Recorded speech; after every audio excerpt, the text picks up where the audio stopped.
Hi friends, ఎలా ఉన్నారు అందరూ? Welcome to our channel. So ఈ వీడియోలో వచ్చేసరికి మనం ఏం నేర్చుకుందామంటే ఓవర్‌ఫ్లో. ఓకే. ఓవర్‌ఫ్లో అనే ఒక ప్రాపర్టీ గురించి మనం నేర్చుకుందాం. ఓకే. CSSలో ఓవర్‌ఫ్లో ప్రాపర్టీ యూజ్ చేసి మనం ఏమేమి చేయొచ్చు. ఓకే. అవన్నీ కూడా మనం ఇప్పుడు నేర్చుకుందాం. ఓవర్‌ఫ్లో ప్రాపర్టీకి వచ్చేసరికి ఒక 4 వాల్యూస్ ఉంటాయన్నమాట. ఓకే. 4 వాల్యూస్ ఏంటంటే visible, hidden, scroll and auto. Okay. ఈ 4 వాల్యూస్‌ని ఓవర్‌ఫ్లో ప్రాపర్టీకి ఇవ్వడం వల్ల వెబ్ పేజ్‌లో ఏ విధమైన యాక్షన్స్ అనేవి జరుగుతాయి. సో, ఏ విధమైన ఎలిమెంట్స్ ఉంటాయి కదా! అవి ఏ విధంగా డిస్‌ప్లే అవుతాయో మనం ఈ వీడియోలో క్లియర్ కట్‌గా అయితే నేర్చుకుందాం. ఓకే. అంతకన్నా ముందు మన ఛానల్ గనుక ఎవరైనా కొత్తగా వచ్చినట్లయితే గనుక సబ్స్క్రైబ్ చేసి సపోర్ట్ చేయండి. ఓకే. ఇప్పుడు ఓవర్‌ఫ్లో ప్రాపర్టీ అనేది ఏం చేస్తదంటే అది కంట్రోల్ చేస్తదనమాట. లైక్ ఎలా అంటే ఇప్పుడు మనం ఒక కంటెంట్ ఉందనుకోండి. ఒక 600 వర్డ్స్ ఆఫ్ కంటెంట్ ఉంది. ఓకే. ఆ కంటెంట్‌ని మనం ఏం చేసామంటే, మనకు ఆ కంటెంట్ అంతా కూడా వెబ్ పేజ్ అంతా డిస్‌ప్లే అవ్వకూడదు. మనకు స్పెసిఫిక్ హైట్ అండ్ స్పెసిఫిక్ విడ్త్‌లో మాత్రమే లైక్ అదొక బాక్స్. ఓకే. స్పెసిఫిక్ హైట్ ఇచ్చాం. స్పెసిఫిక్‌గా విడ్త్ ఇచ్చాం. ఆ ఎంత హైట్, ఎంత విడ్త్ ఏదైతే ఉందో ఓన్లీ ఆ బాక్స్ వరకు మాత్రమే ఆ కంటెంట్ అనేది డిస్‌ప్లే అవ్వాలి. సో, మనం అలా ఇచ్చినప్పుడు ఏం జరుగుద్ది? ఆ కంటెంట్ అనేది ఆ హైట్ కన్నా చాలా ఎక్కువ ఉంటది కదా! సో, అలాంటప్పుడు అనేది ఆ బాక్స్‌ని దాటేసి కంటెంట్ అనేది బయటకి కనిపిస్తది కదా! సో, అలాంటి సిట్యుయేషన్స్‌లో మనం ఈ ఓవర్‌ఫ్లో ప్రాపర్టీని యూజ్ చేసి దాన్ని మనకు కావాల్సిన విధంగా అచీవ్ చేస్తామనమాట. ఓకే. ఇప్పుడు అది ఏ విధంగా అచీవ్ చేస్తామో ఒకసారి చూద్దాం. ఇంకోటొచ్చేసరికి ఏంటంటే కీ పాయింటు ఓవర్‌ఫ్లో ప్రాపర్టీ అనేది ఉంది కదా! ఈ ఓవర్‌ఫ్లో ప్రాపర్టీ వచ్చేసరికి ఓన్లీ బ్లాక్ ఎలిమెంట్స్ ఏమైతే ఉంటాయో వాటి మీదే వర్క్ అవుద్దనమాట. ఓకే. బ్లాక్ లెవెల్ ఎలిమెంట్స్ తెలుసు కదా! డివ్ ఎలిమెంట్స్, పారాగ్రాఫ్, హెడ్డింగ్స్ ఇలా బ్లాక్ లెవెల్ ఎలిమెంట్స్ కొన్ని ఉంటాయి కదా! సో, ఈ ఓవర్‌ఫ్లో ప్రాపర్టీ వచ్చేసరికి ఓన్లీ బ్లాక్ ఎలిమెంట్స్ మీద మాత్రమే వర్క్ అవుద్ది. దట్ టూ వాటికి మనం ఒక స్పెసిఫిక్ హైట్ అనేది ఇవ్వాలి. మరిప్పుడు ఒక కంటెంట్ అనేది బిగ్‌గా ఉన్నప్పుడే కదా! దాన్ని స్క్రోల్ చేయగలమా? లేదంటే ఏదన్నా ఈ ప్రాపర్టీస్‌ని యూజ్ చేసి, ఈ వాల్యూస్‌ని యూజ్ చేసి చేయగలం కదా! సో, దానికోసం ఏంటంటే దానికంటే ఒక స్పెసిఫిక్ హైట్ అనేది ఇవ్వాలి. ఓన్లీ బ్లాక్ ఎలిమెంట్స్ మీద మాత్రమే అది వర్క్ అవుద్దనమాట. ఓకే. ఇప్పుడు మనం ఏం చేద్దామంటే దానికోసం ఒక డమ్మీ డేటాని తీసుకుందాం. ఓకే. డమ్మీ డా డమ్మీ డేటాని తీసుకొని సో, అది ఏ విధంగా డిస్‌ప్లే అవుతుంది. సో, దాన్ని మనం ఓవర్‌ఫ్లో ప్రాపర్టీ యూజ్ చేసి ఏ విధంగా అచీవ్ చేస్తాం చూద్దాం. సో, దానికోసం నేను ఒక డివ్ అయితే తీసుకుంటున్నాను. ఓకే. లోరం ఒక 400 వర్డ్స్‌తో నేను ఒక డమ్మీ డేటాని తీసుకున్నాను. ఓకే. వచ్చింది. సేవ్ చేసాను. ఒకసారి రిఫ్రెష్ చేద్దాం. ఓకే. ఇక్కడ చూసారా మనకి ఇంతలా డిస్‌ప్లే అయింది కదా! బట్ మన రిక్వైర్మెంట్ ఏంటంటే, నాకొచ్చేసరికి ఈ హైట్ మాత్రమే. లైక్ ఓన్లీ ఈ హైట్ మాత్రమే ఈ విడ్త్ మాత్రమే ఉండాలి. అండ్ దానికంటే ఒక స్పెసిఫిక్ హైట్ అనేది ఇస్తాను నేను. సో, ఆ స్పెసిఫిక్ హైట్ అండ్ విడ్త్ ఏదైతే ఉందో దాంట్లో మాత్రమే ఆ కంటెంట్ అనేది నాకు డిస్‌ప్లే అవ్వాలి. ఓకే. సో, దానికోసం మనం ఏం చేయాలి మరి? మనం దానికి హైట్ అండ్ విడ్త్ అనేది ఇవ్వాలి కదా!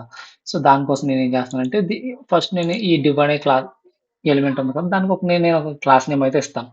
సో, ఆ క్లాస్ నేమ్ అనేది మన ఇష్టం వచ్చింది పెట్టుకోవచ్చు. ఓకే.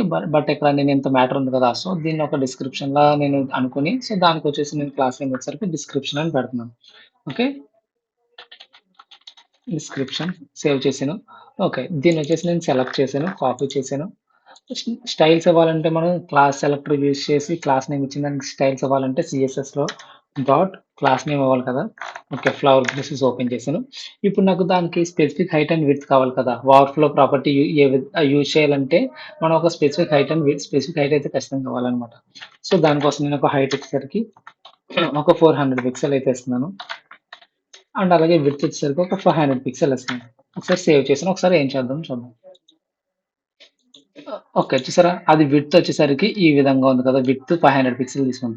బట్ హైట్ అనేది అదసలు ఎక్కడి వరకు హైట్ ఉందో మనకు తెలియట్లేదు కదా! ఎందుకంటే మనం దానికి ఎటువంటి బార్డర్ ఇవ్వలేదు. సో, మనం దానికి గనుక ఎటువంటి బార్డర్ అయినా ఇచ్చామనుకోండి, అప్పుడేం జరుగుద్ది? ఓకే.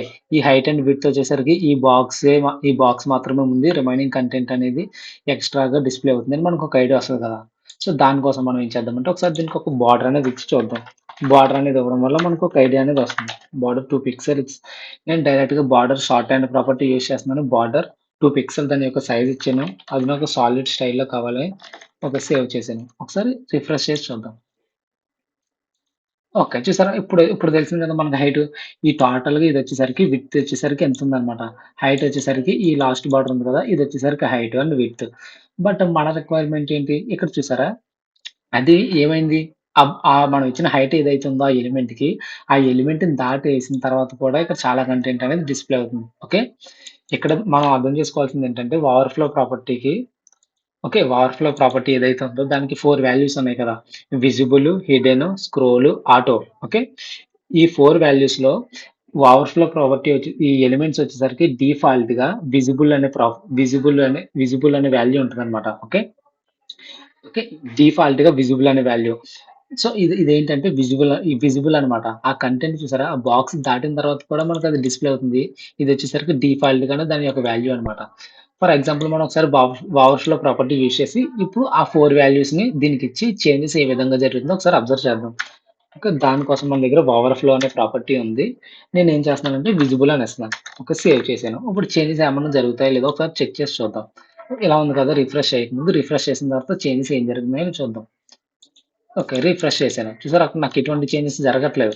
ఎందుకంటే ఆ ఎలిమెంట్ ఏదైతే ఉందో ఆ ఎలిమెంట్‌కి డిఫాల్ట్‌గా ఓవర్‌ఫ్లో ప్రాపర్టీకి వచ్చిన వాల్యూ వచ్చేసరికి విజిబుల్ అనమాట. సో, ఇది ఉంది కదా! మనకి ఆ బాక్స్‌ని దాటిన కంటెంట్ ఉంది. ఇదొచ్చేసరికి దానికి యొక్క ఓవర్‌ఫ్లో ప్రాపర్టీకి వాల్యూ విజిబుల్. అదొక డిఫాల్ట్ వాల్యూ అనమాట. ఓకే. ఇప్పుడొచ్చేసరికి ఓవర్‌ఫ్లో విజిబుల్ అయిపోయింది కదా! నెక్స్ట్ ఏమనుకున్నాం మనం హిడెన్ అనుకున్నాం కదా! ఓవర్‌ఫ్లో ప్రాపర్టీకి హిడెన్ వాల్యూ ఇద్దాం. ఆ హిడెన్ వాల్యూ వస్తే ఎటువంటి చేంజెస్ జరిగిందో మనం ఒకసారి అబ్జర్వ్ చేద్దాం. ఈ హిడెన్ ప్రాపర్టీ ఇవ్వడం వల్ల చూడండి రిఫ్రెష్ చేయకముందు ఈ హిడెన్ ప్రాపర్టీ ఇవ్వడం వల్ల ఏం జరుగుద్దంటే, ఈ లోపల కంటెంట్ ఉంది కదా!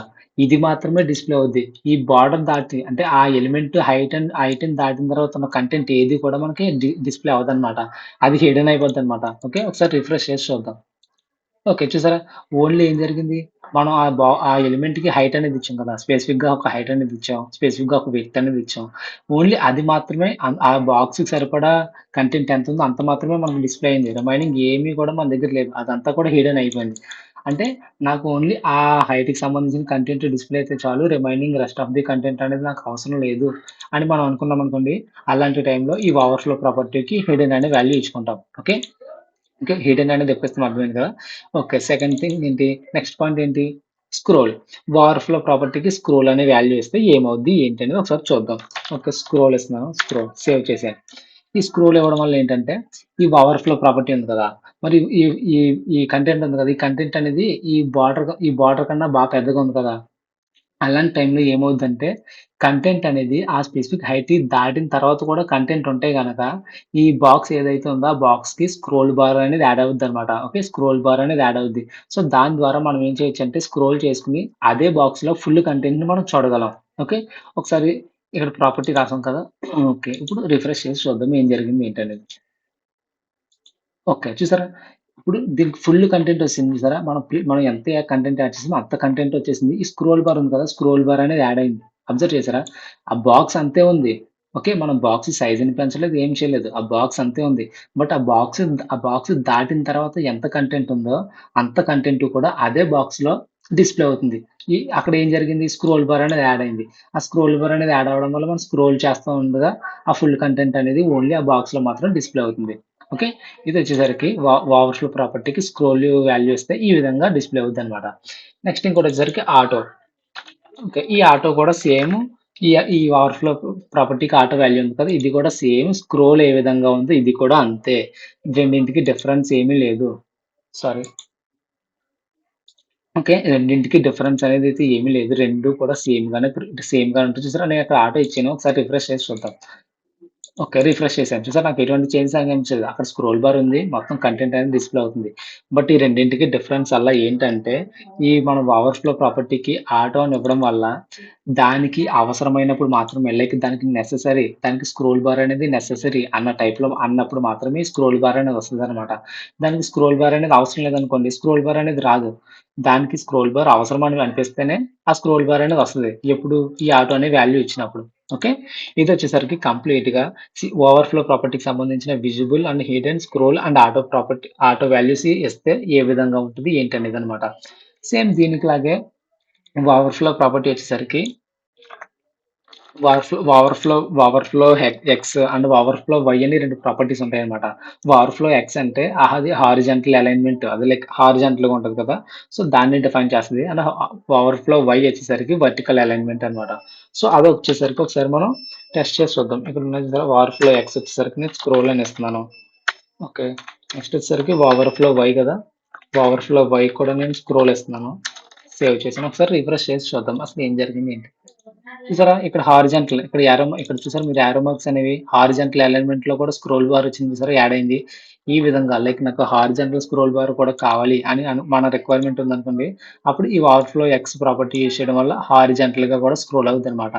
ఓకే, ఇది వచ్చేసరికి కంప్లీట్ గా ఇదొచ్చేసరికి కంప్లీట్‌గా ఓవర్‌ఫ్లోకి సంబంధించిన అన్ని ప్రాపర్టీస్ అన్నీ ఏమైతే వాల్యూస్ ఉన్నాయో, ఓవర్‌ఫ్లో ప్రాపర్టీకి ఏమైతే వాల్యూస్ ఉన్నాయో అన్నింటి గురించి కూడా మనం ఈ వీడియోలో పూర్తిగా నేర్చుకున్నామనమాట. ఓకే. ఓవర్‌ఫ్లో ప్రాపర్టీకి విజిబుల్ అనే వాల్యూ ఇస్తే అది డిఫాల్ట్‌గా మనం విజిబుల్ ఇవ్వకపోయినా సరే అది డిఫాల్ట్‌గా విజిబుల్ వాల్యూనే తీసుకొని ఉంటదనమాట. విజిబుల్ అంటే ఏంటి? ఆ కంటెంట్ ఎంతుందో అంతా బాక్స్‌లో మనం ఏదైతే స్పెసిఫిక్ హైట్ ఇస్తామో ఆ స్పెసిఫిక్ హైట్‌లో ఉంటది. అండ్ అలాగే దాని తర్వాత రెస్ట్ ఆఫ్ ది కంటెంట్ ఏదైతే ఉందో అది అంతా కూడా ఆ బాక్స్ కింద నార్మల్‌గా డిస్‌ప్లే అవుద్దనమాట. అదే మనం హిడెన్ ఇచ్చామనుకోండి, ఆ హిడెన్ ఇవ్వడం వల్ల ఏంటి ఓన్లీ ఈ బాక్స్ లోపల ఏదైతే కంటెంట్ ఉందో అది మాత్రమే డిస్‌ప్లే అవుద్ది. ఈ బాక్స్ తర్వాత ఉన్న కంటెంట్ అనేది హిడెన్ అయిపోద్ది. మనకు కనిపించదనమాట. అదే ఒకవేళ మనం ఓవర్‌ఫ్లోకి స్క్రోల్ అనే వాల్యూ ఇచ్చామనుకోండి, ఈ కంటెంట్ అంతా కూడా డిస్‌ప్లే అవుద్ది. అదంతా ఎక్కడ డిస్‌ప్లే అవుద్ది? ఓన్లీ ఈ బాక్స్‌లోనే డిస్‌ప్లే అవుద్ది. ఎలా డిస్‌ప్లే అవుద్దంటే మనకొక స్క్రోల్ బార్ అనేది యాడ్ అవుద్ది. సో, ఆ స్క్రోల్ బార్ యాడ్ అవుద్ది కదా! మనం ఆ స్క్రోల్ బార్‌ని స్క్రోల్ చేస్తుండగా అది ఆ బాక్స్‌లో డిస్‌ప్లే అవుద్దనమాట. ఓకే. అండ్ అలాగే ఓవర్‌ఫ్లో ప్రాపర్టీకి ఆటో అనే వాల్యూ ఇచ్చామనుకోండి. ఆ ఆటో అనే వాల్యూ ఏం చేస్తది? అది కూడా సిమిలర్‌గా స్క్రోల్ బార్ లాగే ఉంటది. బట్ దానికి ఎటువంటి చేంజెస్ ఉండవు. బట్ డిఫరెన్స్ ఏంటి అంటే ఈ ఆటో అని ఇవ్వడం వల్ల దానికి స్క్రోల్ బార్ అనేది ఎప్పుడైతే నెసెసరీయో అప్పుడు మాత్రమే స్క్రోల్ బార్‌ని యాడ్ చేస్తదనమాట. ఓకే. అంటే అలాగే ఓవర్‌ఫ్లో ఎక్స్, ఓవర్‌ఫ్లో వై చూసాం కదా! మనకు హారిజాంటల్‌గా కూడా స్క్రోల్ బార్ అనేది కావాలి అంటే ఓవర్‌ఫ్లో ఎక్స్ ప్రాపర్టీ ఇస్తాం.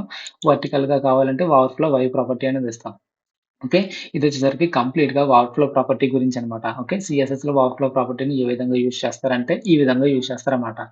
ఓకే. ఈ వీడియో గనుక మీకు అర్థమైనట్లయితే గనక, మీకు యూజ్‌ఫుల్ అనిపిస్తే గనక మన ఛానెల్‌ని అయితే సబ్స్క్రైబ్ చేసి సపోర్ట్ చేయండి. Thanks for watching.